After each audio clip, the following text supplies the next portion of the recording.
We're gonna have a good time with this one. Today's episode of Chip Talks is brought to you by Neighborhood Nutrition and Clinic, which will soon be opening, and we will be featuring the thing that we're going to be talking about today, which is thermography. Thermography is a really exciting way to be able to look and see what's going on inside of you without poking you or sticking you or irradiating you, which is a good thing. So we're coming to you today from our home location, which is located somewhere in rural Oklahoma. Shh, we'll keep the location double top secret. I'm an old Art Bell fan, so I remember Art Bell used to, broadcast from Pahrump, Nevada, which is literally in the middle of nowhere in Nevada. Pahrump is famous, I guess, for the brothels now, but at that time that was, I guess, kind of unknown about Pahrump. But anyway, Art used to broadcast in the 90s. He was up to 3 million people, I think, or 10 million people even, but used to broadcast to that many people every day from his little house in Pahrump, Nevada, which is kind of cool. So that's the nice thing about radio. You can do a lot of things with it. Podcasts are similar. So if you're going to be listening to this one today on audio only, I'll do my best to describe some of the things that we're going to show. But this one's going to be best watched, through video or watched on Facebook, through Facebook Live. So again, these podcasts are always available on Buzzsprout, on YouTube. They'll be on Facebook and I think on Instagram as well. So we're broadcasting over many platforms, but we want this stuff to be out there for a while. I'm trying to lay down basically a series of podcasts which describe some science and theory that we all need to know, but are also just important to document, so they'll be there forever and no one can erase me from history. So these will always be out there forever, stamped into the digital universe. But anyway, today we're going to talk about thermography. Next week, we're going to talk about some really cool new science that has to do with hydrogen, which is pretty cool. But this week, we're going to talk about thermography. And again, this is something that we're going to be featuring in the clinic that Cynthia and I are opening in Ada, Oklahoma. So all of this science will go in this clinic. All this evaluation will go in this clinic. But it is cool stuff. I've just gone through the process of becoming a certified thermographer, which is a little bit more involved than you might think. I'm a pretty, let's say, self-read, smart guy, and it takes a lot to get me to learn something, and I learned quite a bit in this class that I went through, so that's a good thing. And understanding thermography and understanding kind of how to use these tools is super important. So we're going to get into that a little bit. We'll talk about some things here and talk about how we're going to use this tool and maybe, kind of why it's important. Certainly we'll talk about that. But some cool things that we can do with it. So first of all, the first thing that I want to say is that this thing is super powerful. So if you look at this graphic that I'm showing, it's got a little graphic from Dr. Axe that says benefits of thermography. And then there's another graphic that kind of has a human body with some words around it that indicate kind of what thermography might be used for. So according to Dr. Axe, the benefits of thermography are that it's a good way to find tumors. And again, we'll call those neoplasms probably just because, we don't want to ever get in trouble with the FDA. And we'll talk a little bit about why and what we need to, how we talk about thermography, let's just say. But again, according to Dr. Axe, it's a radiation-free ailment seeker. So that's pretty good, right? So you don't have to get chemotherapy or go get irradiated to figure out what's inside of you, go through an MRI, something like that. This is just it's just a quick picture. It's a good way to identify pain and areas of pain. According to Dr. Axe, again, it's an outbreak stopper, so it's a good way to see if you're sick or not. If you have a fever, literally just scan right across your eyes. You can tell if you have elevated body temperature or not. very comfortable to do this to you. And again, it's a powerful baseline informant.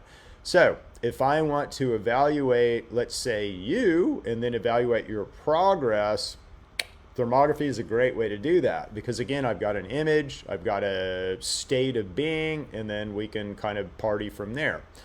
So the other image that I'm showing here is just an image of a human body, and around it it's got some words which say full body thermal imaging, and it gives some indications of what might be indicated, let's say, or pre-indicated by thermal imaging.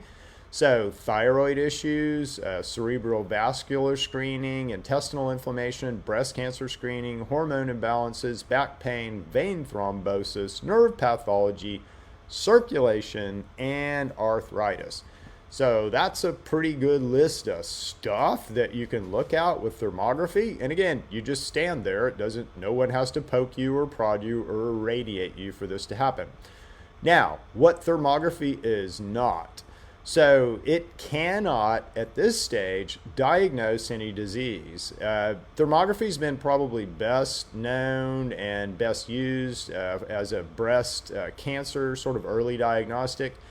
And again, it's not meant to diagnose disease. So, if something showed up on your breast exam with thermography, I'm going to send you to a radiologist. I'm going to send you to a doctor to go get that looked at immediately. But again, this is it's going to be a pre-indicator, let's say. So it's a good way to say, there's a potential issue there. And with something like breast cancer, again, it would be a way to detect that extremely early. So you could detect areas of heat or areas of dysregulation in the breast, or really any area, pretty early, which is a good thing.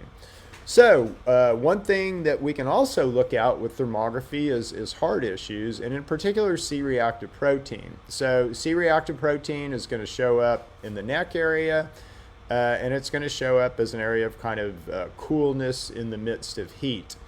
And as you can see kind of from these graphics, this is what it looks like. Interestingly, I'll tell you a little bit of the thing that I've learned about thermography is, it's hard to get pictures to actually look like this. So you can't really go by a picture. You have to go by actually the temperature deltas associated with the region that you're looking at. So the picture may look good, but that doesn't mean anything, or the picture may look bad, and that might not mean anything at all. So it's kind of interesting, but you certainly need some expertise to be able to look at these pictures and understand what you're looking at. Okay, so pain. Can this give an indication of pain? Yes. Inflammation will always show up hot on a thermogram. So if you just kind of look at, and what I'm showing is a couple of different pictures of humans, the front of a female and the back of a male. But if you look at like in the areas of the shoulder and the areas of the back, again, areas of pain will show up as heat. They will show up as hot. So it's a very easy way to show, pain, right? So let's say you are someone who always, you're in pain, you have a lot of pain, and you have pain, but every time you go to the doctor, they can't really figure out what's going on, and maybe it's associated with a region. Well, we can get in there and actually look and see, what that region is, if it's hot, if it's inflamed, kind of what's going on in that area, or indications of inflammation. Again, we give indications. We don't do any diagnosis of disease. Okay, so back, again, that's where I seem to have inflammation and pain, and those show up pretty well on thermograms. So one of the things that's really interesting about your spine is that you'll be kind of hottest. Your spine should be hot all the way down, let's say, to your, sacrum, to kind of right at the top of your butt crack, let's say. And your spine should be hot all the way down, because your spine is what carries a lot of neurological impulses all the way through your body. So stuff kind of moves down your spine, and then it moves out laterally, from your discs, and you do stuff, associated with different disc levels and all that. But all that should be super duper active. And so what I'm showing on the left here picture is you can see an obvious bend in the heat that's coming from the spine, and that would be indicative of someone who had scoliosis. The second picture, I'm just showing a lot of heat in kind of the mid-lower back. Again, that's going to be associated with a disc rupture or disc issues, but this looks like a disc rupture. And similar on the last picture that I'm showing, where it's a little bit lower in the back, but you can see an indication of heat, right? So heat would be associated with a inflammation or some kind of rupture, that type thing. Interesting, neurological problems are more related to cold, but I'll show you that kind of at the end here because it's kind of cool. And again, this is just high level, so there's a lot more to this than this, I'm finding, and just interpreting these things is quite a... If you wonder about the fees associated with thermography, and our fees will be lower than anybody else in Oklahoma, at least, that I'm looking at now. But our fees will still be pretty high, because this isn't an insurance thing. But if you wonder why that is, first of all, it's the cost of the camera. So these cameras are super expensive. I'm not even going to tell you what our camera costs. It's a stupid amount of money, but it's, we'll be able to get so much data. And again, all of this just kind of, if I can baseline you with thermography and then I can treat you with my method and my, let's say, TrueMedix products, and then at the end I re-baseline you and I can show progress. That's scientific data that supports everything that I'm telling you, all of my patents, all of the things that information, let's say, that we're trying to get out on our model of human function. So that's super duper important to me. I want to be able to prove what I'm doing through science. But these cameras are just stunningly powerful, but they're also stunningly expensive. But the other cost here is associated with just interpreting these thermal images. So you're looking at someone's whole body, you're trying to catch indications of things, and it's it takes a while, right? It takes a while to interpret each one of these. So what we're looking at right now, we're going to call neoplasms. You can look up what neoplasms mean, but they're unusual growths. So things like cancer would be a neoplasm, but I'm just going to call them neoplasms because that's kind of what they are. But anyway, you can see neoplasms with thermography really easy. They just show up as areas of heat. So what I'm showing, on the far left here is breast cancer, or an indication of breast cancer in thermography. So you can obviously see that the left breast is way, way hotter than the right breast. Similar thing in the middle picture. So we've got a normal and an abnormal, and the abnormal, you can see an obvious area of heat. And similarly on the last picture. So these guys show up pretty obvious and readily. If you've got like a skin cancer or something like that, then they show up very, very well. The other thing that shows up pretty easily is something called metabolic syndrome. So what is metabolic syndrome? Well, if you have heart issues, if you have diabetes, if you have a tendency to be overweight, or if you've ever been called obese, then you probably have metabolic syndrome. And metabolic syndrome has a real tell with thermography. So it's there's lots of, and again, the studies are just coming out, and this is why we can't really diagnose, and I'm not a doctor, but we, meaning the scientific community, can't really take thermography and use it to diagnose disease because there's just not enough data there yet. So, but there is enough data to give indications and say, this is something that we might want to look at. This is something that we might want to begin to address, with either a behavioral change or a diet change or supplement change. And so metabolic syndrome is something that's been pretty well researched and looked at. So if you have diabetes or something like that, that's going to show up very obviously on a thermogram. And the severity will also show up. So kind of the worse that it is, the worse the indications would be on a thermogram, which is cool. So again, why does this happen? Well, there's certain changes that happen within the body when someone has metabolic syndrome, and those are evidenced on the thermogram. Now, the cool thing is, and all of this stuff, by the way, can be turned around, and all this stuff can be righted. You're in our world, let's say, in the world of neighborhood nutrition and new analytics, you're not broken. You're just dysregulated.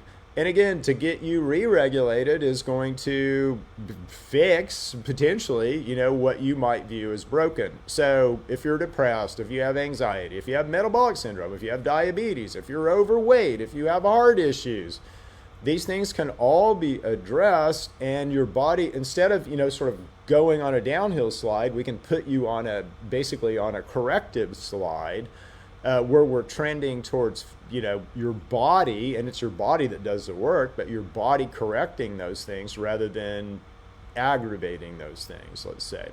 So, and again, all this we can just show you on thermography. So that's a cool thing. So let's say you come in, you have metabolic syndrome. We're going to take a picture. We're going to show you. We're going to recommend a treatment protocol for you. And that might be as simple as just your behavioral changes. It might be diet. It might be our supplements, but it's going to be somewhere in there. And hopefully you're coming in for smoothies and all that to Neighborhood Nutrition. And we're watching you, keeping our eyes on you. But anyway, at the end of your program, and it might be a 3-month or 6-month program, we're going to take another picture. You're going to see a before and an after of what your condition looked like before and what your condition looked like after, okay? And that's super important. And gosh, we'd be stupid to do this if we didn't feel pretty confident about what we're doing, wouldn't we? So that should just tell you how confident we feel about our ability to provide your body with the right resources so that your body might correct itself around almost any human disease, which could be thought of as dysregulation. Do you like that structured claim? That was a hard one to do. All right, so let's keep talking here. What else can we look at? Thyroid issues. So again, if your thyroid is dysregulated, it's going to be a little hotter than it should be, and that's going to show up on a thermal image. Isn't that cool? Inflammation shows up very obviously, but it's interesting what happens with inflammation. So I'm going to show you that here and talk about my personal experience here in a second. So, but inflammation shows up very easily. And again, the nice thing about like the newer cameras, so a camera like we have or we'll have in our office here that we'll be using to thermal image people, is that the resolution is good enough. I can see your liver. Yeah, I can see your microbiome. Yeah.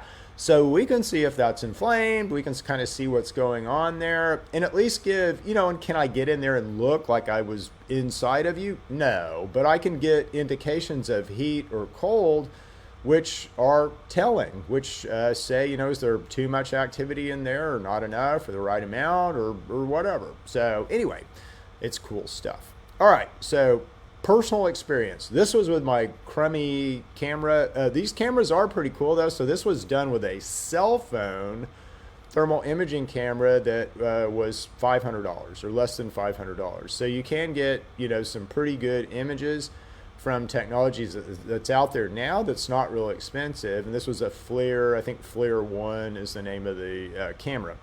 But what I did was I hurt my foot and I hurt my toe, and what I'm showing now is an image of my left foot and my right foot, but I want you to look at the image of the left foot, and what the left foot shows is my hurt toe, so it's got some heat around my toe that's next to my big toe, and that's showing the injury, that's showing the obvious area of inflammation.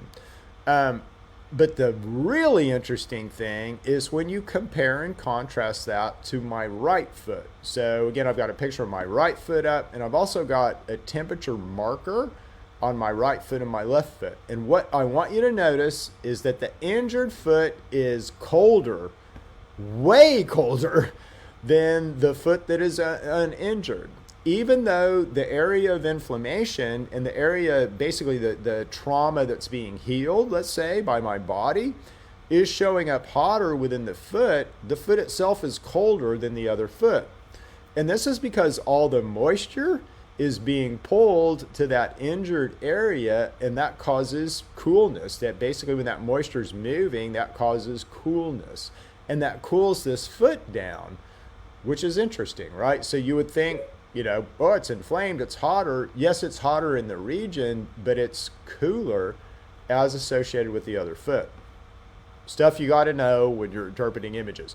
And, just interesting stuff. Now, does this work for all mammals? Absolutely, yes. So, again, you can see a horse right here, a horse with a tumor or something going on just in its right shoulder is very evident. And then there's some pictures of a horse kind of with some inflammation in its knees and hoofs. You can tell it's looks like an obvious hoof injury. But again, it's interpretive. So if I was telling somebody to do something with this horse, I definitely say this upper left-hand picture, you need to take your horse to have its right shoulder looked at, and the bottom right picture, I'd say its front left forefoot, you need to have some action, or its hoof needs to be looked at. So, but anyway, this applies to not just humans, it applies to any animal, anything you can take a thermogram with. If you're a tradesman, wow, are these things good for taking pictures of like walls, heat and walls. I just talked to our pesticide guy, and they use them for termite identification because termites, turns out in walls, are cooler. So this technology is bad freaking A, and it is coming to a theater near you soon, but we're going to use it to look at you. So lastly, and I want to just kind of, and again, this isn't all the evaluations that we're going to do, but what I'm showing you is a picture of me, and this is kind of front and back. I've got 3 pictures, 2 using a piece of software that I kind of have started with, and then the 3rd using a piece of software that we're going to end up with. But what we want to do is be able to look at temperature deltas all over the human body. So the this left-hand pane is pretty confused with a lot of text on it, but I wanted to basically get a lot of points of interest as to temperature to show you some things. And so what we want to see when we look at someone who's healthy, and I'm pretty healthy, is if I basically take a square and look at the region right around your eyes, and in particular your tear ducts, that will give a pretty good indication of your overall body temperature. Now, I run pretty cool. Again, this is a little unusually cool, and this is just due to the conditions of the room that we're in. It doesn't really matter. It's all just kind of relative to where other things are in your body. So this is telling me I've got basically a average body temperature of 93.6, which is cool, but again, it's relative to kind of conditions around me. So my skin at the time, I guess, was indicating that I had a 93.6.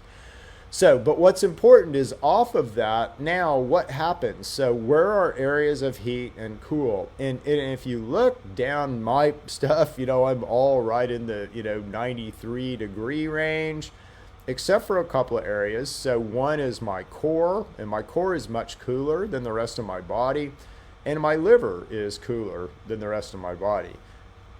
That's super good stuff. That's what you want to see. That's indicative, and I don't mean to, say that I'm super healthy, because I've definitely got my issues, like my lower spine over there, but in the middle frame. But this is what you want to see. You want to see this kind of you're going to be hottest in your core always, so that's going to be the highest area of heat. And then you want to see kind of a nice dissipation of heat, out from your core. You don't want to see your hands, hotter than your core. You don't want to see your shoulders, hotter than your core. And there's some areas to kind of look at that are indicative of other things. So like the liver is an important area. And you don't, again, want that overly hot. That would indicate, something's going on there, right? The biome, you don't want that overly hot. That would indicate that, you've got some infection or inflammation there. So anyway, that is kind of how we'll evaluate at a high level. It's obviously much more detailed than that, but there's, a lot more to it than, let's just say, looking at a picture and saying, oh, well, there's some areas of heat there that we need to look at. You can't really tell a lot from the picture, although it's a good starting place to talk about things. So anyway, that's a quick overview of thermography. That's a quick overview of what we're going to be looking at, when we start thermal imaging people. And it's really exciting to me. I mean, this is right up my alley. I'm classically trained as a mathematician, and all of this has to do with statistics. So you're looking at, standard deviations across a subset of data to see temperature deltas, and I just love that. I eat that right up. Yummy, yummy data. So I'm really excited about beginning to baseline people, and then, seeing how we can move the needle, right? So how can I get, or how can I get you to get your body to respond either by diet, behavior, or supplementation? And, we'll see how corrective the human body could be. But we already know that, there's not much that the human body can't correct itself from. Certainly, traumas it can't, right? So if you get run over by something and, you have severe trauma, it's hard for your body to correct that. But most of the things that plague us, most of the disease states that we currently suffer from, our bodies can recover from, and we can find a new normal. In my world, or our world, you're kind of born, oh, where's my hand? There it is. You're kind of born with this perfect, right? So you're born with a perfect, and you're born with this genetic expression that's kind of the best you it could be, let's say. And from there, our environment, our diet, just kind of start pulling, it's a mobile situation, right? So we're balanced, but we can have severe things that happen that sort of yank us down and yank us down and yank us down and yank us down. And most of us are way down here in our function.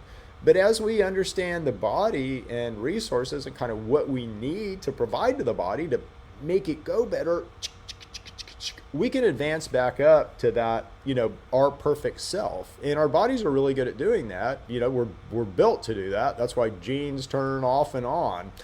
But anyway, we're well down the road to get all that figured. And as we do, we're going to tell you about it. That's my commitment to you. So I'm always going to tell you where we're at in our science. And we'll, for the most part, give away a lot of the high level stuff that we're talking about. There's still a lot of stuff that needs to be studied.